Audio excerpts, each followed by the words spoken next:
On the 3rd of June 2025, I released the Dragon Ball Super Abridged review. It was a very different piece of content for my channel since it's primarily focused on gameplay, while this was a review of a series that I rather enjoyed. And frankly, since the series was made by someone who I had only had positive interactions with and spoken to quite a lot, it made me more motivated and probably more positive on my review of the series. However, after I made the video, I felt there was one moment about it that required a deeper analysis. And that was this tier list currently on screen, and more specifically, this part of it. This other Dragon Ball Super abridging was made by someone called Sorabotics, and if that sounds familiar, it's because, yes, they are the one that played Whis in Dragon Ball Super Abridged made by the Kai games. And considering I put it in D tier, not good, you can imagine that the first time watching it, I did not like it very much. However, I have since rewatched the series multiple times and understand my feelings on it better.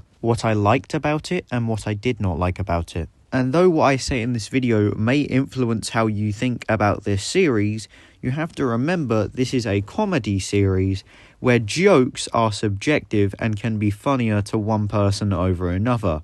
In other words, a joke that I think is cringy might be hilarious to someone, and a joke that I find funny might be god-awful to someone. Ultimately, I believe you should watch this series no matter what. And though I do have problems with it, the editing, voice acting, and all the hard work that went into this series is more than I have ever put into Stickwick. And you can tell there was effort put into this. And the fact that Sorabotics made something that is not garbage is commendable. There are loads of Dragon Ball Super abridges with way less quality and distinction than this. A worse series would just copy every Team 4-star joke. And with all that being said, I'm going to stop talking like an AI and am instead going to start talking casually like I usually do like this. Because though I do like analytical talking and analytical thinking, I also like doing stuff on a casual level. So with all that being said, let's get to the review. Episode 1 of this series legitimately makes me go back and forth between actual laughter and genuine cringe. The opening joke seriously gets me every single time. Alright, we got the whole squad here. Gohan, Krillin, not Yamcha, Rozie, But then you also have moments which just make you put your hand on your head and sigh. You can't get to me in my safe space. Take your PC bullshit somewhere else. No, don't throw me to the Heles. Also, episode 1 has a way faster pace than any of the other episodes. And just to get my point across, I'm going to list everything that happens in episode 1. The tournament starts. The trio of danger eliminated. One universe is gone. Krillin gets eliminated. Oh hi, Frost, Kale, Caulifla. Caulifla, Goku round 1. Kale goes berserk. Oh hi, Jiren. Kale masters Super Saiyan. Other Pride members are decimated. Oh hi, Ribrian. AnimeEyedGirl transformation. Fighting. Botamo's eliminated. Another universe is gone. Don't get me wrong though, I actually like this first episode's pace. I legitimately think it keeps things from being boring. And while the Kale Caulifla lesbian joke has been done a million times, and there's dogs outside. And while the Kale Caulifla lesbian joke's been done a million times now, I do like the idea of Kale being desperate for Caulifla's touch. She's touching me. She's touching me. She's touching me. And then if you're curious, Goku doesn't really do much in this first episode, besides just throw out the occasional funny line. You, Goku. Oh, come on. I was in the middle of something. And then he has like one line of dialogue with Jiren. I still think this is actually quite a solid opening to the series though, and I definitely put it in the B tier. Moving on to episode 2, the pace is slowed down by a lot, and I don't think it's nearly as funny as the first episode. Oh no, what do I do? Goku! Remember! Stay alive! Oh yeah! Staying alive, staying alive. Staying alive! Oh god. To be fair, that joke might just be the worst in the entire series, but you get the idea that this episode's jokes don't land as much as the first. How did you know I was the sniper? Well, that other guy's out of shape. Didn't make sense for him to be a good shot. You've never played an FPS before, have you? A what now? This episode also puts some more shine on Rozie, and I'm not gonna lie, I'm just gonna say it out loud. I think Krez was miscast and couldn't do a Rozie voice properly. No, not like this. I need to fight harder for the boys. So I'm not gonna lie, whenever he's on screen, I'm just sort of distracted by his voice because it sounds so off. Because Roshi's an old man, he shouldn't have such a clear voice. This wouldn't bother me as much as if he was just like a side character that does nothing. But he's vital to this episode, so he gets a lot of screen time, and it's just distracting for me to watch, and I'm assuming that I'm not the only one who feels this way. Or maybe I'm just an arsehole. One thing I do like though is Frost. It's just fun to watch him go around and be an arsehole. However, I might just like him because he's discount Frieza. Speaking of Frieza though, he gets more character in this episode, and I actually like it. And I think Sorabotics and the voice actor do a decent job at making him likable. He's pretty much the embodiment of a troll, and it's very entertaining to watch. Lol, JK. I think it's a clear step down from episode 1 in basically every category, so I'd probably place it in the D tier. Because I don't think it's painful to watch, but it's definitely not good. Episode 3 begins with killing Ribrianne's character by just turning her into a massive joke about being plus-sized and fat. So you think the power of my love is too extra? I'd say you're a little extra in the weight department. Plus-size models are just as attractive as regular-sized ones. Ribrienne, turn your fat ass into a butterfly. Plus-size hormones! Plus-size hormones! I knew he would succumb to my plus-size love. And then she's just gone the rest of the episode. Moving on to something that is actually really good in the episode though, Goku vs Jiren is done very well, even if it still has some unfunny jokes in there. This has never failed! Spare bomb! This has failed before, hasn't it? Specifically, Goku's voice actor, TrickfireRage, is doing some absolute work with the yelling here.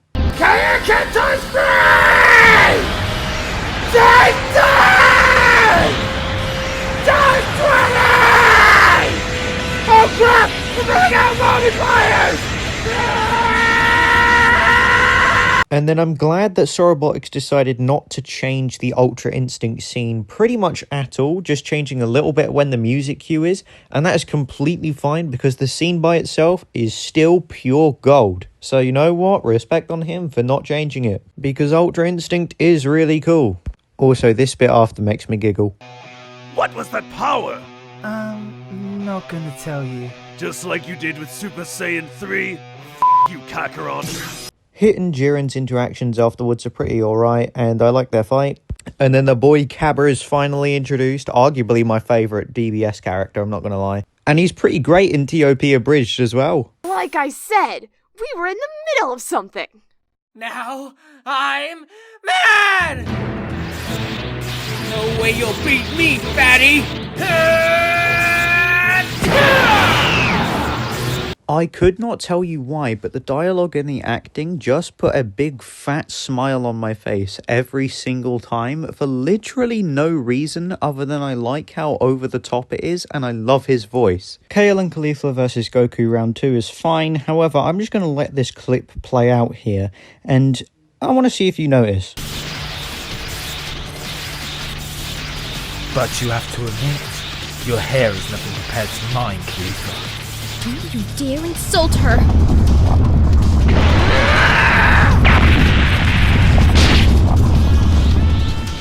Did you catch that? Goku turns into a Super Saiyan 3, then it cuts to Kale going berserk, and then it cuts to Goku as a Super Saiyan 2. Also, they kind of do what they did in episode 1, where Kale loses control and then comes back, but this time it's much better. She's holding my hand! And if they hadn't already done this in episode 1, this would have been a really nice payoff to the touch-starved Kale we saw. I actually think it's quite a missed opportunity here. Also noteworthy during this fight, we get some great screams again from TrickfireRage. However, there are still some cringe-worthy jokes during this fight too. Shit! He's coming for my booty! And then one last thing, in this Abridged, they just sort of fuse without even showing the earrings. Overall, I'd say episode 3 is a step back on track for the series, but it definitely doesn't reach the heights of episode 1 due to its missed opportunities and the fact that it's not as funny. But I still think that I'd put this in the B tier. Granted, barely. Episode 4 is the Kefla episode. And that's pretty much it. I mean, I kind of like the DB Fighters references. And then of course Goku going Ultra Instinct is still good. There's more great screaming from Trickfire. And you know what? They somewhat brought Ribrianne's character. Wow, voice crack. And you know what? They somewhat brought Ribrianne's character back. And one thing that just distracts me during the episode, even though it's not really their fault, is that Piccolo's voice actor, while good, has a dog shit mic. Thanks, Dad. Really, Gohan? Goku really isn't that bad of a dad. Or maybe it's edited and I just can't tell, because I'm not very smart. And that's basically all that happens in this episode. And it's the second longest. I guess there's also the bug thing, but like, who cares about the bug thing, let's be honest. So I think this episode is very deserving of C tier. Episode 5 definitely exists. Nothing really happens in this episode besides Amiraza and Super Saiyan Royal Blue instead of Evolution. And while Royal Blue is definitely a better name for the form itself is made worse because it comes even more out of nowhere in the Abridged than it does in the actual show. And while not necessarily a bad thing, it is a missed opportunity to actually add some depth to the form. And then the Frieza Dispo fight kind of just adds more to the whole Tricks joke plot thing. I haven't mentioned it yet because I was planning on talking about it later, and I will still do that, but it's the only thing that's noteworthy about this fight. This episode also barely has any jokes, and if it does have jokes, then I just couldn't tell because they were that unfunny. This is the equivalent of a filler episode, which unfortunately leads to the first genuinely E-tier episode. Because unlike the other episodes, there's legitimately nothing to gain by watching this. However, episode 6 is a step back up in quality, which is good, and it arguably has one of my favourite jokes in the entire series. Get me that wish.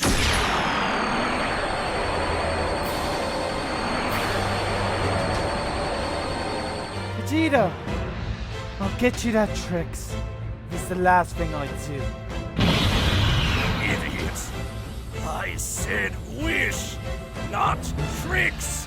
With Vegeta eliminated, will Goku be able to get him the delicious Trick cereal? I said wish, damn it! Find you, out narrator! on the finale of Tournament of Power Abridged. And it's actually a decent payoff for the Tricks jokes, don't you love that? However, in my opinion, this episode still suffers from just being not that funny. When we last saw Top, he talked about justice. Justice! And justice. Justice! And more justice. Here comes justice! Please stop saying justice. No more justicing? And then there's also some music which I just think should be louder. I told you earlier. Shut the f*** up! There's also an attempt at a character moment with Vegeta here. However, it just doesn't land because this version of Vegeta does not have the build-up for this to stick properly. So it just leads to this moment feeling hollow and kind of forced. But I think the fight of Jiren is well done. I really like the back and forth between him and 17. And as I've already mentioned, I think Vegeta's joke with the wish and tricks is fucking gold. This overall would leave me putting it in the C tier above the Kefla episode. One thing I won't deny about the finale is that I enjoyed it quite a lot. I've said it quite a few times already, but Sorabotics does know how to use Ultra Instinct. And I know Sorabotics didn't make the fight, but he did edit it, so he did create this variation of events. Add to that, while I do think there's far less jokes in this finale, I'd also argue that the jokes themselves are a lot better. Prepare yourself for Golden Freeze! Ah! In general, I just find myself enjoying this episode more than the others. However, the ending with Jiren saying Goku and Frieza have friendship is a bit odd to me. Especially since this friendship plotline just does not make sense with Jiren believing that they are friends because Frieza has stated multiple times that he and Goku are not. If Sorabotics had written this version of Goku and Frieza to be more like friends instead of enemies, I would have probably passed it and even called it a payoff. But since they don't, it just comes across as random and uninformed on Jiren's part. And I feel like the bit with Jiren and Toppo could have been made so much better if maybe they were built up to become friends over the course of the series, giving a natural conclusion to Jiren's whole purpose of wanting friends. So to summarise this episode, I like the majority of it, but the ending is kinda trash. Which unironically drags it back from being A tier just barely down into B tier. It is so close to being A tier that it is basically B+. And now that the episodes have been individually ranked, let's look at the overall plot and the overall ranking of where I would put this. So let's start out with the characters. So first, Goku. I mean, he's alright. He's a fine character with no development that just sometimes spouts funny or cringy lines, which is perfectly okay. He's serviceable, but he's not wowing me every single time he's on screen. And Jiren, the main villain, isn't really given much besides the fact that he wants tricks and also friends. But the problem is that neither of these are developed and he's just not funny. Vegeta does have some very funny lines, but once again there's no character development, though he is probably my favourite character in the series. Frieza has some standout moments, but once again, no development. I like all the Universe 6 Saiyans and I like the dynamic between Kale and Caulifla. I really feel like Ribrianne was misused for the sake of fat jokes, even if they did kind of bring her back in the end. It might be an unpopular opinion, but I didn't like Dispo or Topo, I just found them both kind of annoying. I really like the dry wit of Android 17, and everyone else just kind of boils down to they said one funny line and that was it. But I will say the sound effects and the music in this series are really well handled. Besides episode 1 where the sound effects weren't really blended together with the music well, however Sorabotics did learn from his mistakes. Here's an example. Cha-cha real smooth. Turn it out. Cha-cha slide style! To the left. Take it back now, y'all. One hop. The only slight overarching plot that this series has is about a battle for Trick cereal, which I don't really think I can even analyze because it's Trick cereal, okay? It's not that deep. But I'm not going to hold that against it because the series isn't going for an overarching story. It's not trying to be as deep or story-driven as the Kai game's Abridging is. It's not trying to be an epic conclusion like Team 4 Star's Cell Saga. It's just someone doing what they think is funny with a series they like, such as the Saiyan Saga with Team 4 Star. It's clear that Sorabotics did exactly what he wanted to do, which was have fun with the series, and clearly a lot of other people did too. And now that I've had another closer look at the series, I can definitively say it's definitely not D tier. Personally, I would place this series just barely in the B tier. But I have no problem with this series being as loved as it seems to be by the people that have watched it, because there is definitely effort and actual good moments inside of this series. And with that being said, one final thing, let me run through everyone who I think did a really good job voice acting. TrickfireRage as Goku, GohanOXG as Vegeta, Wesley Hansen as Cabba, BenInsanity as Frieza, CrystalAvenger as Kale, Alex Mitz, I'm not joking, the Deadpool guy, as Android 17, and then a special shout out to Sorabotics and Wesley Hansen for voicing a huge number of characters. And I do believe that is all I have to say. I would recommend that if you have time, you should definitely give the series a watch. But until next time, I'll see you a lot later. Goodbye.